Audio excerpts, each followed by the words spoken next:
Welcome back to another class on Gemara Journey with Rashi. We are in Masecht Berachot Daf amud bet. This will be part 2 of the shiur.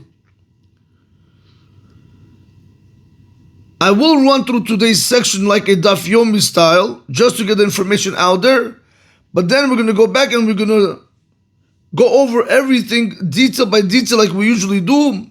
As you can see here, we have a whiteboard over here, and I have all these things written down, which is actually from the Rashi. This information came actually not only from Rashi over here, but also from Rashi from Masecht Shavuot in the beginning of Masecht Shavuot. In any event, as we go along, you will see. I just wanted to clarify. We'll be speaking about Ma'arot Nigaim. We'll be speaking about appearances which look, the leprosy appearances. We're going to be speaking about the color, the discoloration. So that's why I had to write this down. I want you guys to have it clear. In any event, Amar Rav Yochanan said, Nigaim ubanim einam yisurin shel ahava. When it comes to Nigaim, which is leprosy, ubanim, when it comes to children, they're not considered to be sufferings which Hashem is sending to a person out of love. Now, try to have that English definition for Yisurin shel ahava. I want to just say Yisurin shel ahava. It just simplifies the learning than to go ahead and explaining that word. So one more time, Yisurin shel ahava means when Hashem sends a person suffering out of love. So he says over here, Amar Rav Yochanan said, Nigaim ubanim einam Yisurin shel ahava. When it comes to leprosy and when it comes to children, it's not considered to be Yisurin shel ahava. So the Gemara asks a question, Nigaim lo? Do you want to tell me when it comes to leprosy? No. But didn't we learn in Braita? Anybody who has from these 4 appearances of leprosy, it's only an atonement of the altar, meaning it atones for a person's sin. So the way we want to understand it now, that it actually does atone. So if it atones, that means it's Yisurin shel ahava. So Gemara says no, mezbeh kapara havu. No, it's an atonement, right? The altar atones Yisurin shel ahava lo havu, but it's not Yisurin shel ahava.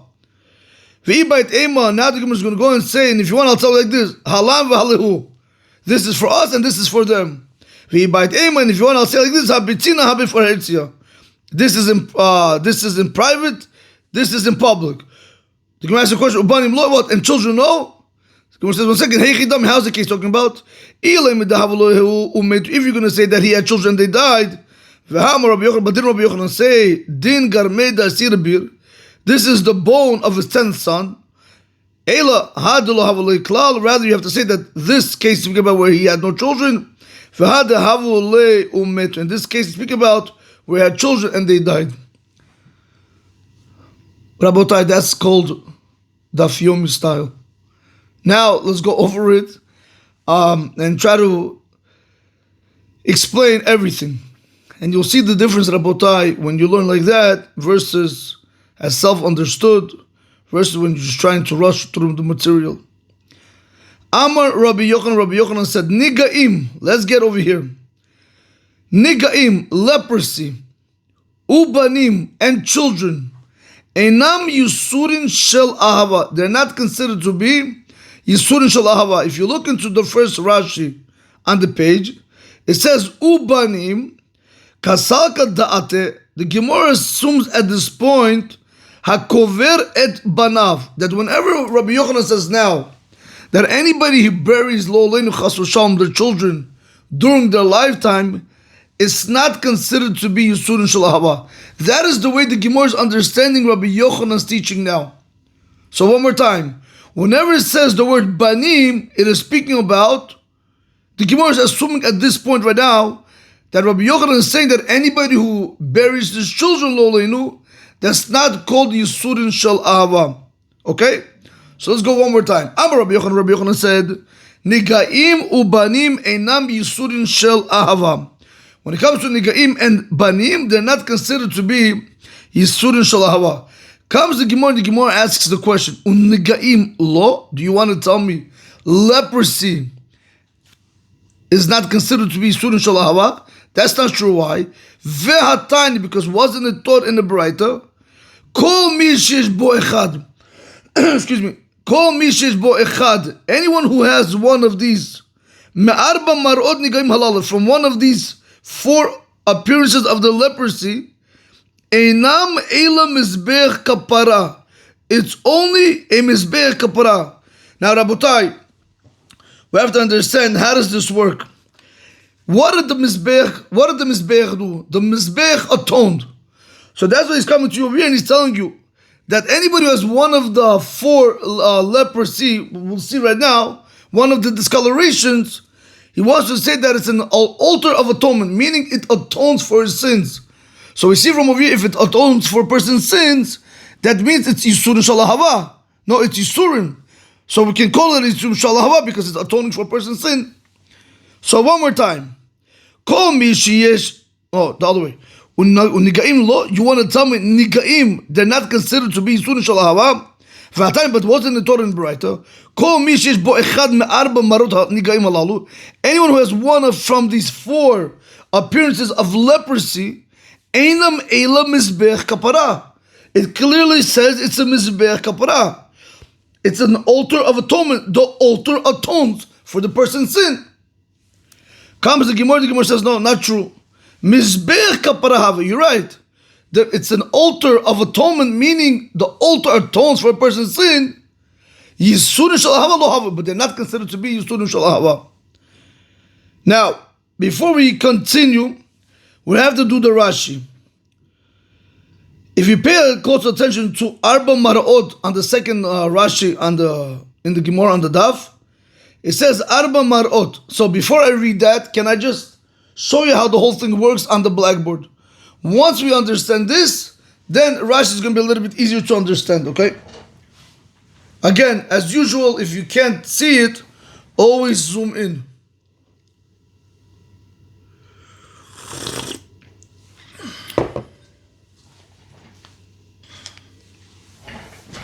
Okay, so basically in the Gemara Masecht Shavuot, also in Nigaim, it speaks about whenever it comes to Nigaim, how many, it says over there that the Mar'ot, there's really 2 from the Torah, and they actually become 4.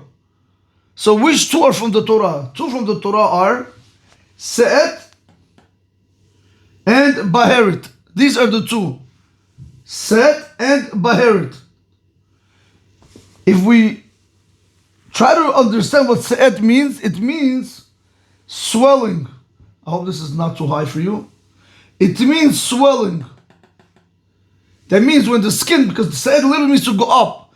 When the skin starts going up, like it starts forming like a mound, right? When the skin basically like it starts like blowing up basically. You know, when a person when a person burns his hand, you have the skin go up.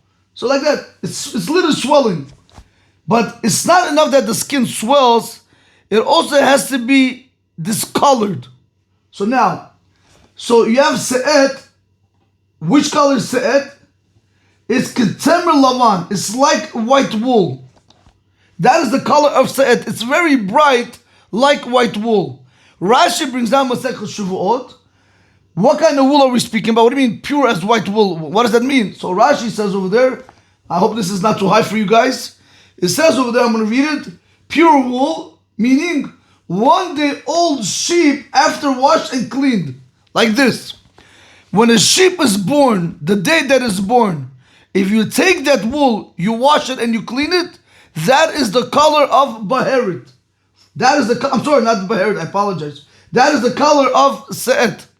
So one more time, Se'et is one of the Nigaim, which is actually from the Torah. What is Se'et, the literal translation? It's going up, where the skin swells. But it's not enough for the skin to swell, but it also has to have an appearance, Ketemer Lavan, has to have the appearance like white wool. Now, to say like white wool, it doesn't mean any white wool. It specifically has to be a sheep that is the first day when it's born. When you clean the baby, meaning when you clean the wool of the sheep and you wash it very well, that is Se'et. That is the color of Se'et. Fine. Rashi is going to continue to say v'toldotar and its subcategory, meaning and its children. This is se'et is primary, and v'toldotar is secondary. Now this is the Rabban Rabotai. So we're going to see it's going to be shniyala, meaning second to it. What is second to Temer Lavan? We're going to tell you kikrum beitza, like the membrane of an egg. Again, as you pay attention, there is a very big machlok in Masecht Shavuot. What was the order in the color? Because whatever it is, we'll see that white wool is very, very white. It's bright white. Now go to the membrane of an egg. It's not so white. It's still white, but it loses a shade, and that's how it goes. Okay, there's a whole system how it works. Okay, so now we know that se'et is kitem lavan. I'm going to use the Hebrew language. As you guys pay attention, whenever you say it in Hebrew, in Lashon Kodesh, it simplifies the understanding of the Torah. So we know se'et is kitem lavan. So this is the primary nega, that's the primary mar'ah, that's the primary appearance. V'todota, which is shniyala, kikrum bitza. Second to that is going to be like the membrane of an egg. That means if we see discoloration like the membrane of an egg, we're going to tell you that this person is an egg, he's a leper. Now, this is from the Torah. Se'et is from the Torah. Baheret is also from the Torah. Baheret is discoloration. Right? I don't know if you ever saw a person that, right? At one part he looks, peaches a little bit, and then he has spots, white spots on him. So Baheret, that's discoloration. Baheret is from the Torah. What color is Baheret? Here we go. Azak shelig. It is bright white like snow. If I am not mistaken, I remember Rashi brings down over there that when snow falls, what do you mean? How white can it be? Which period of white are we speaking about when you're looking at snow? So if I'm not mistaken, Abutai, it speaks about right when the snow falls. The first time when it falls, when the flakes come down, that type of white, that's the color of Baheret. What is that? So this is primary. What is secondary to it? Secondary to it, the V'toldotecha, which is basically the children. What's secondary to the Baheret?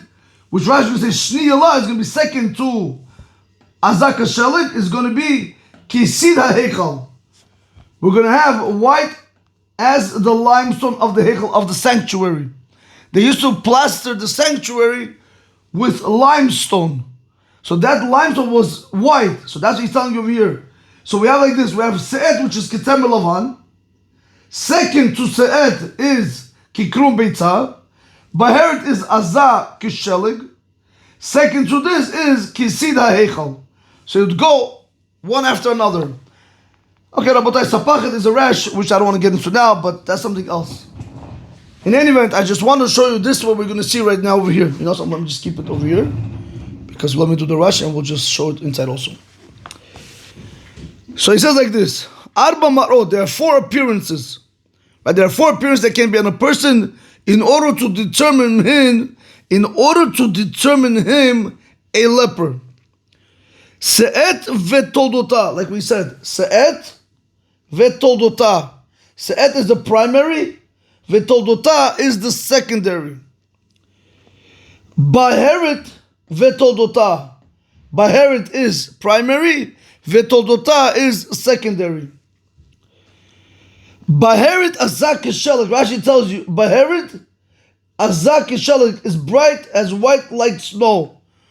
And like I explained to you, Masecht Shavuot, it brings down that it's the first flakes that fall down, that's that brightness.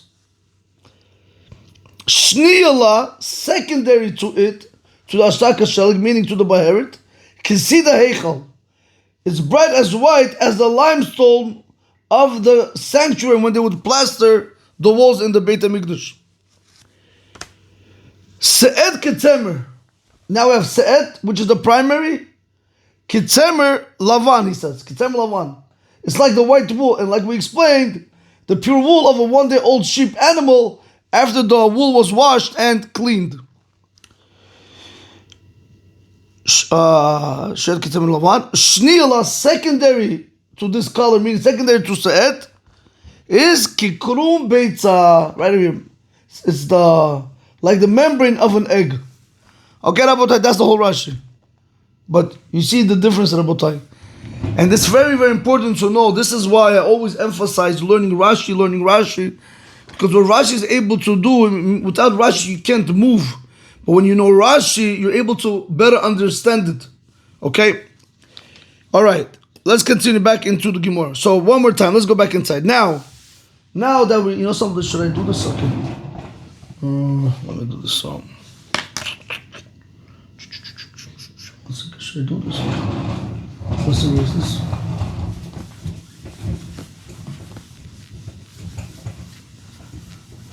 When I used to go to St. John's, there was a professor, very, very hard professor. It was so hard to pass him that if the class started with 40 people, 50 people, by the withdrawal day, when you have to withdraw from the classes, you would have 6, 7 people left, because that's how hard it was. Why am I saying this now? It just reminded me of when there used to be a blackboard, so he didn't speak a lot. So I think the classroom had maybe 3 or 4 blackboards, like big ones. So he would write, so now you have to copy. So you don't have things to take picture, but like you have today's phones, you could take a picture and then print and come home and copy, and recopy the material. So we would always write. And then he would say, good, everybody got it? Yes. He didn't say a word, and he would just erase the whole blackboard. Whoever was in the middle was in the middle. Whoever finished. Whoever didn't finish. He didn't care. He just erased the whole blackboard. And that's why a lot of people failed this class. A lot of people withdrew from this class because it was a very, very, very hard class. In any event. Okay. Why did we erase the blackboard now? Because I want to show you what's the next thing we're going to do. You have to remember, what did Rav Yochanan say? Rav Yochanan said that now we're going to use the Hebrew terminology Nigaim. So you guys know it, right? You guys already know what Nigaim is, leprosy. Nigaim and Banim. And how did Rashi want to define Banim? How did Rashi want to learn Banim? Right now the Gemara assumes at this point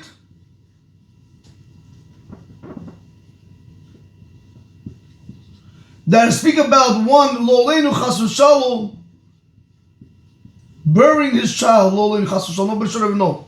That's what Rashi said, that Gemara is assuming at this point, that we're speaking about Nigaim and Banim, that they are not Yisurim Shel Ahava, that they're not. So let's do this, and I'll show you why I'm doing all this.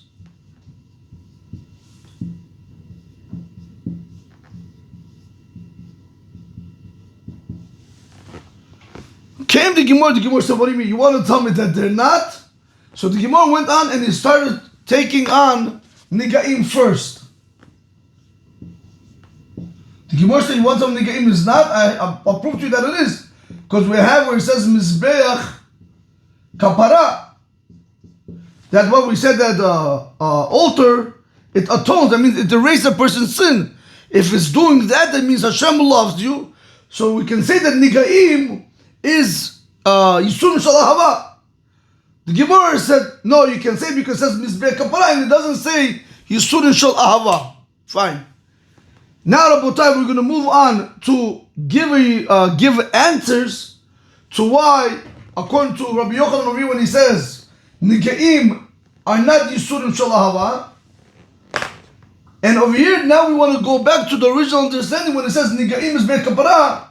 Really, if it says with their Mizbeach Kapara, that means the altar atones for you, it's erasing your sins, then it has to be also Yisurim Shel Ahava, because it's doing something, no? So we want to learn that Nigaim over here is Yisurim Shel Ahava.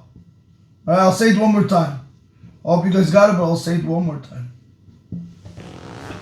So let's do this. You know something?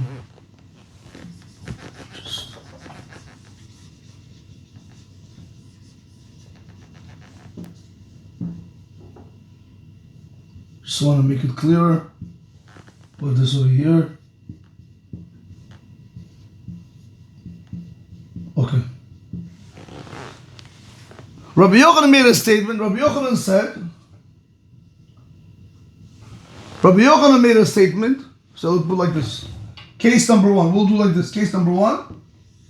So it'll be simplified. Case number two. I hope you guys see that. Okay. Rabbi Yochanan made a statement. He said like this: Nigaim ubanim. We're assuming lo leinu chas from one bearing his child. Lo leinu. They're not yisurim shel ahava. Comes the Gemara. The Gemara says Nigaim is mizbeh kapara. The way we want to understand it now, that it is yisurim shel ahava. Now the Gemara is going to come and give answers why this is not contradictory. After we're going to see that, then we're going to come and see what did he mean over here by banim chasram lolin. What does that mean? How can Rabbi Yochanan say that if somebody buries his children, it's not yisurim shel ahava, when we just clearly saw it yesterday? It even says over here on the top of the page, anybody who learns Torah, anybody who does chesed, and anybody who buries his children lolinu. And we explained that was Yisurim Shel Ahava. 1 second, Rabbi say. 1 second. Right there. Right, 1 second. Oh, no. That was, okay, fine. Should have brought that in right now. Just give me 1 second. Let me see something. No. I shouldn't bring it in. I should have brought that in. Okay, just erase that. I'll tell you why. Because that speaks about Mochalim La'akol Avonotav. So if Hashem forgives you for all your errata, you could also learn that from there. That's Yisurim Shel Ahava, but we're not going to learn that from there because we have Rabbi Yochanan Lolin. He buried 10 children, as we'll see. So let's go back. Let me re-ask the question so we have it clear. Okay. It says like this. Rabbi Yochanan said, Nigaim and Banim, they're not Yisurim Shel Ahava. We're going to say, what do you mean? We have a clearly teaching that says, Nigaim is Mizbech Kapara, which is Yisurim Shel Ahava. Then the Gemara is going to try to prove to us that how could it be? We clearly see from Rabbi Yochanan that lo aleinu, when a person loses his children, it's Yisurin Shel Ahava, as we'll see it in Rashi. So how can Rabbi Yochanan tell us over here that it's not Yisurim Shel Ahava? So Rabbotai, we're going to try to go ahead and try to answer why they're not contradicting, why it's not a difficulty against each other. Why Nigaim against Nigaim is not a difficulty, and why Banim against Banim is not a difficulty. This is what we're going to try to go ahead and answer. Okay.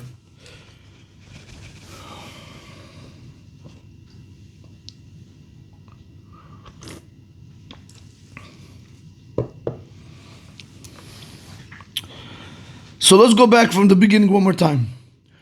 Amar Rabbi Yochanan said, Negaim ubanim einem Yisurim Shel Ahava.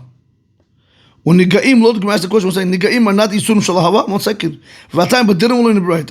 Kol mi sheyesh bo echad me'arba marot Negaim halalu. Anybody who has one of these 4 appearances of leprosy on him, einem elam mizbeach kapara.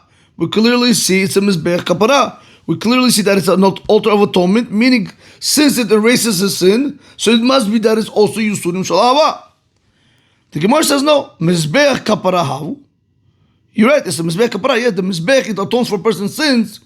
Yisurim Shel Ahava lo havu, but it's not Yisurim Shel Ahava. Why are you mixing up Yisurim Shel Ahava and Mizbeach kapara? Period. From there we don't have any proof that Nigaim is Yisurim Shel Ahava. When Rabbi Yochanan said Nigaim is not Yisurim Shel Ahava, that teaching stands. We don't have no proof from Mizbeach Kapara. But now we have to go ahead and we have to transition into the next stage.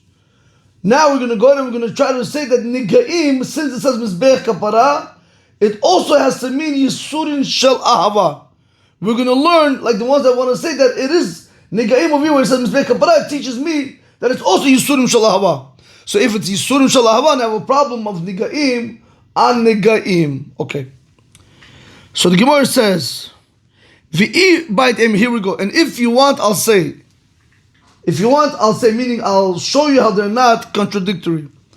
V'i baitem, and if you want, I'll say, Ha bitzina, ha bifarhesia. One case is speaking about when it was done in private, and one case is speaking about when it was done in public. Do we have Rashi in this? No Rashi. Did I skip something? Yes, I did. I skipped one line. Let's go back. Okay. And if you want, I'll say like this. Halan v'hallehu. He says this is for us and this is for them. When it says Nigaim bar Yisurim shel Ahava, Rabotai, let's just erase this for now. Okay, just let's erase this for now. When it says it's Nigaim bar Yisurim shel Ahava, because we learned it out from Mizbech Kapara, he's going to say Halan, it's for us.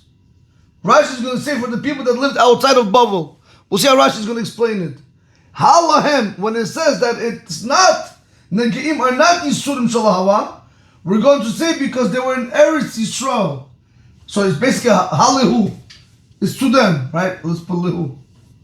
We'll see Rashi is going to explain this. So we clearly see that it's speaking about two different cases. So they're not contradictory. So let's see the Rashi now. Rashi says, Halan v'Halehu. This is for us and this is for them. Rashi explains. Be'eretz Yisrael sha'arei choma mikudoshot ba. In Eretz Yisrael, the gates of the wall, they were holy.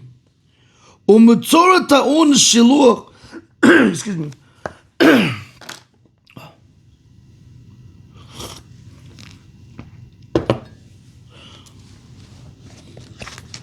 U'mitzorah ta'un shiluach uchutz lahen. And the mitzorah and the leper, he was required to be sent outside of them, outside of the walls of Yerushalayim from Eretz Yisrael, because the gates of the wall, since they were holy, the mitzorah he would have to go ahead now and he would have to come out. 1 second. Okay, sorry about that. So one more time, the Rashi, the boys say. Okay, fine. Halan v'halehu. This is for us, this is for them. Be'eretz Yisrael sha'arei choma mikudashot ba. The gates of the walls, they were holy in Eretz Yisrael. U'mitzorah ta'un shiluach uchutz lahen. And the mitzorah, a person who became a leper, who had skin discoloration, he would have to be required to be sent outside of them, because now he became tameh. He can't be inside the walls, because they're tahor, they're pure, he can't be inside. Einam yisurin shel ahava. This is not considered to be yisurin shel ahava. Why? Rabotai, listen to this carefully. Since HaKadosh Baruch Hu is sending him outside of the walls, outside of the gates, he's showing he wants nothing to do with him. So that's not yisurin shel ahava. It doesn't show that he loves him. If you're sending somebody out, it doesn't show that you're loving him. So it's not yisurin shel ahava. However, he says, Babavel, if you look into Od Bet in the Haggadah V'Tunim, he just says you have to add one more bet. Bebavel, in Bavel. However, he says, Babavel, she'enam te'unim shiluach. In Bavel, they're not required to be sent out, because there's no walls that are holy. You're outside of the land of Israel. Bebavel, she'enam te'unim shiluach. Since in Bavel, the leper, the person who has skin discoloration, doesn't have to be sent out. V'hen mizbeach kapara.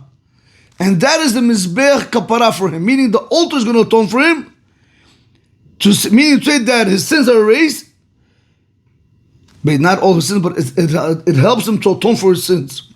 Havu Yisurin Shel Ahava. He says read that this is considered to be Yisurin Shel Ahava.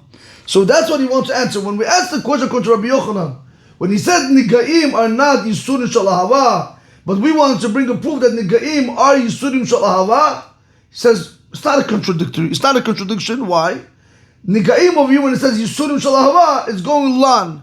To the people that used to live in Bavel, since they didn't have to be sent out, so Hashem kept them close to himself, basically, if I can put it to you in that way. It was a Mizbech Kapara, so that's why it's Yisurim Shel Ahava. It was for the people outside of the land of Israel.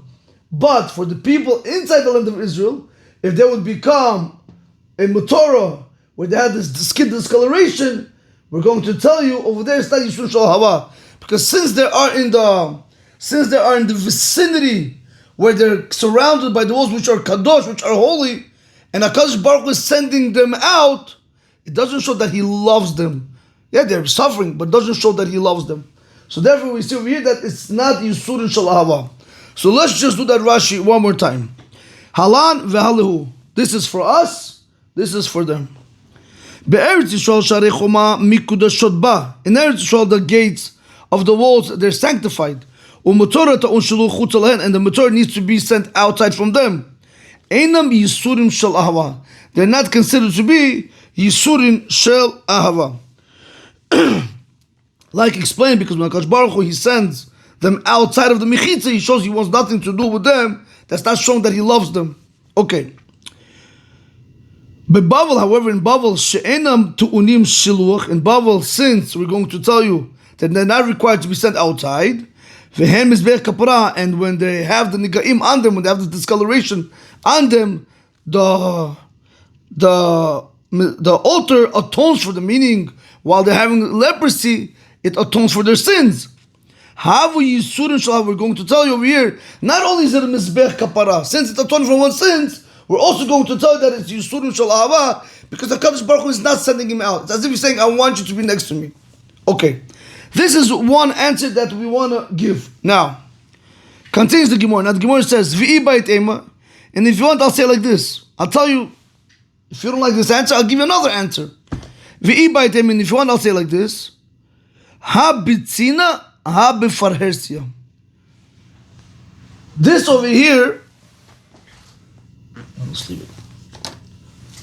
So this was let's say this was answer A. Now we're giving answer B.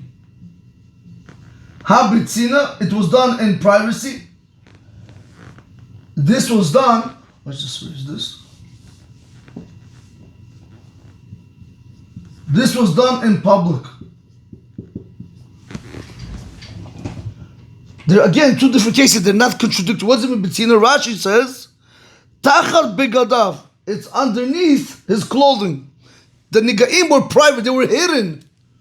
But over here, when it says that they're not Yisurim Shel Ahava, because they were public, it was an open place, maybe on his hands, maybe on his face, where people can see it. Now, what is the difference? Over here, how do you know it's Yisurim Shel Ahava? Since HaKadosh Baruch Hu hides it, he doesn't want you to be embarrassed. So you see, he loves you. When a parent loves his child, right, you always try to cover up their faults. Over here, no, it's in public, into the public view, to the public eye. So therefore, good. It's like, I don't care for you, I don't love you. So that's another answer we're going to give. Why are they not contradictory over in the game and the Gaim? Because over here we're speaking about Bitzina, and over here we're speaking about Befarhesia. It's open to the public eye, and over here it's covered. The HaKadosh Baruch Hu covers the leprosy, so he shouldn't be embarrassed. Okay. So that's what he says. V'ibait ema, and if you want, I'll say, ha Bitzina, ha Befarhesia. This is done in private, and that is done in public. Private, public. Now, so these are the two answers that are going to go ahead and they're going to answer, but we're answering for the Nigaim. Now we're going to move on to the Banim, to the children case. So I could erase this.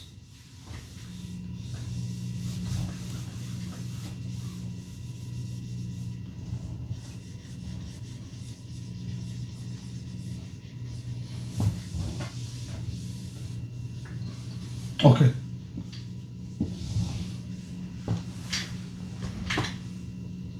Now we want to take on the case of Banim and Banim. So it'll be case 1, case 2. Just let me tell you outside. We're going to prove from Rav Yochanan that Chas v'Shalom Loleinu bearing children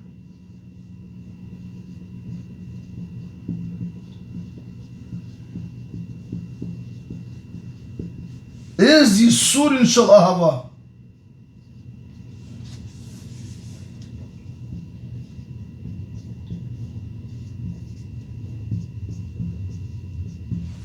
Okay.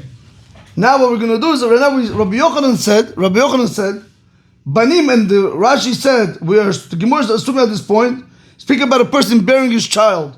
And it's not considered to be Yisurin Shel Ahava. The Gemara is going to say, what, are you serious? Rabbi Yochanan, he buried his children, and we see clearly that it's Yisurim Shel Ahava. So we have again two contradictory statements. We're going to have to go ahead and we're going to have to resolve it. So the Gemara says like this: Ubanim lo. 1 second. You want to tell me Chas v'Shalom Loleinu bearing children is not Yisurim Shel Ahava? That's not true. Why? Hechidami. How is the case talking about? How is this case talking about over here? If you're going to tell me Chas v'Shalom Loleinu that he had children and then they died Chas v'Shalom, And that's the way you want to understand over here, banim, meaning say that he had. And then they died, so he buried them. And that's what you want to understand, that's the way Rabbi Yochanan is explaining to us. That's the way Rabbi Yochanan is explaining to us the case. That banim is not Yisurim Shal Hara, we're speaking about where he had and they died. If that is the case, that's a problem. Why? Because he says, V'ha'am Rabbi Yochanan, but didn't Rabbi Yochanan say, Den garma da asir'a bir. Den means this, garma means bone, the asir'a means the 10th, bir means son. We'll see this in Rashi. All he's saying is that this was the tooth of his 10th son. Well, I should have said tooth because the Haggadah Ritzonim will see that's how he wants to learn. But garma literally means bone. So he says over here, this is the bone of his 10th son. Look into Rashi. Rashi says, Den garma da asira bir. So Rashi explains, Ze etzem, this is the bone, shall ben aseri shemet lo, of the 10th son that had died to Rabbi Yochanan lolin Rabotai. Rabbi Yochanan Chas v'Shalom in his lifetime lost 10 children. God forbid, wow. Rashi says, Bir kimo bar, bir is like bar is ben, son. So Rashi continues, he says, Vitzar etzem, he would go ahead and he would tie up the bone. Pachot mikesora, it was less than a barley, so he shouldn't make him tameh. So he says, Vitzar etzem pachot mikesora memenu, and he would go ahead and he would tie the bone which is less. One more time. Vitzar etzem pachot mikesora, he would tie the bone which was less than a barley from him, meaning from the 10th son loleinu, bisuduro, like in his scarf, la'agamat nefesh. I need a few minutes. I love you, please. I love you, Mama. Nice to see you back. Okay, that was my daughter, my little girl. Okay. Where were we? Yes. Right. So he would tie it up la'agmat nefesh, because Rabotai, he always wanted to feel that emotional pain, chas v'shalom, right? That's what he says. He would go ahead and he would tie this bone, which was less than barley from his 10th son, in a scarf for the agmat nefesh, for all the emotional pain that he had. Chasham lolin Rabotai, from losing 10 children. Now, Rabotai, before we go back into the Gemara, Rashi says something very fascinating. Rashi says, "V'gavra Rabbi Rabbi Yochanan." And somebody who's big like Rabbi Yochanan, Gavra means a person, Rabbi means big.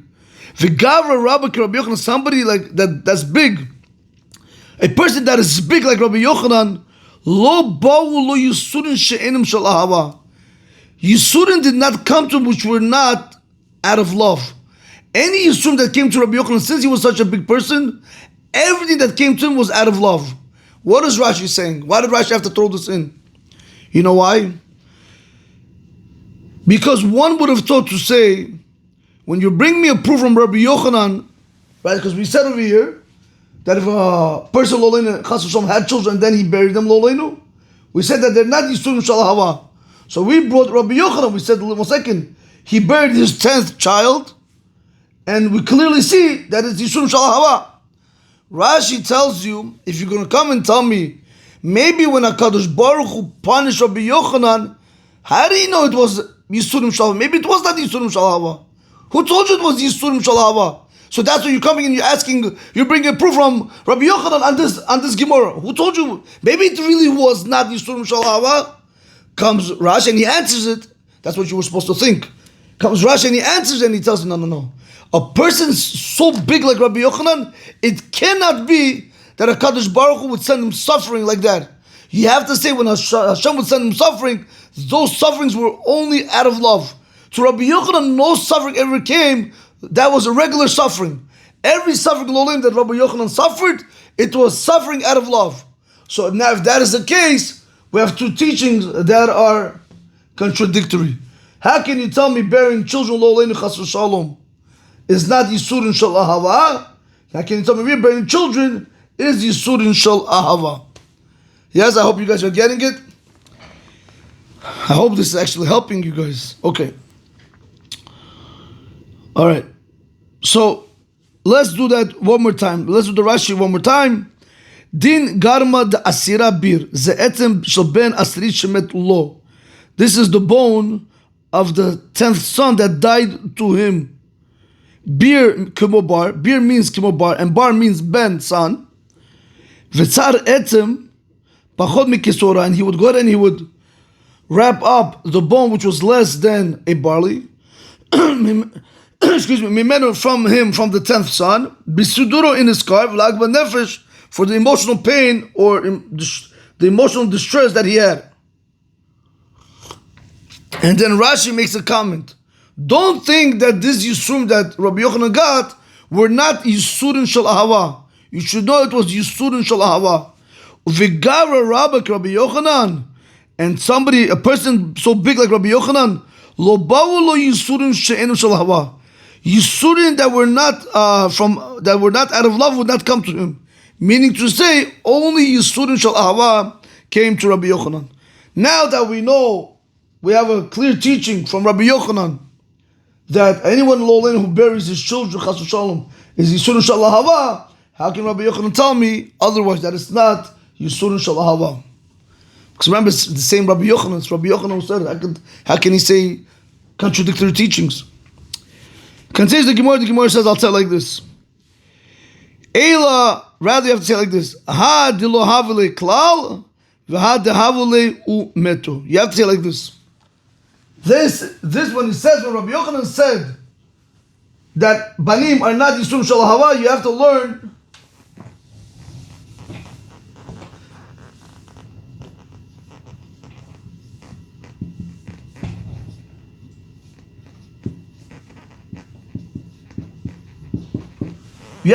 that he had no children at all. That's how you have to learn it.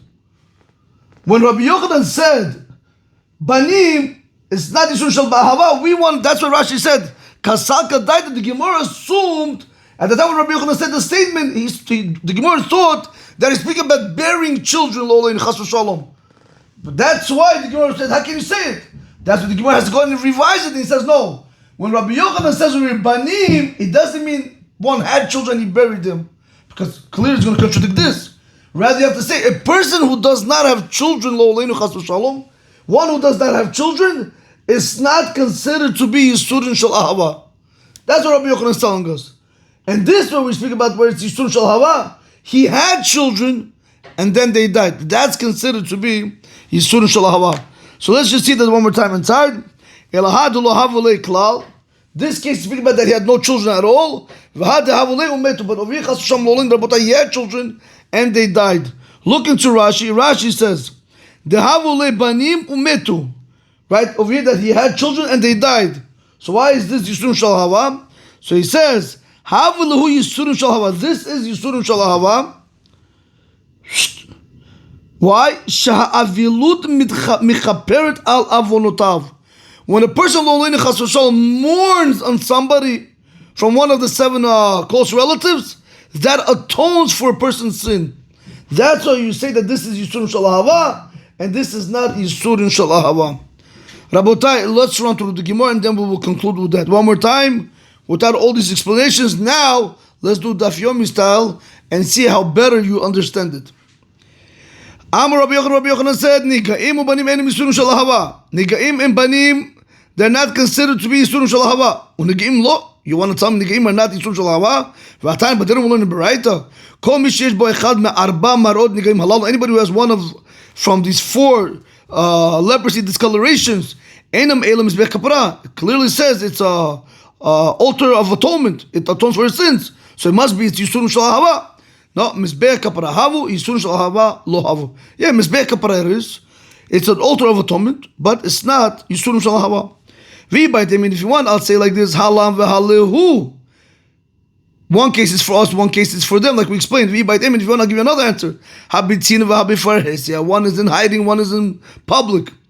Ubanim lo, you want to tell me children chas v'shalom lo lein rabotai, when a person buries them, they're not considered to be Yisurim Shel Ahava? Hechidam, how's the case talking about? If you're going to tell me that he had children and they died, But then Rabbi Yochanan said, "Den garmed asira bir," that this is the bone of his 10th son. So you see clearly that it's Yitzurun Shel Hava.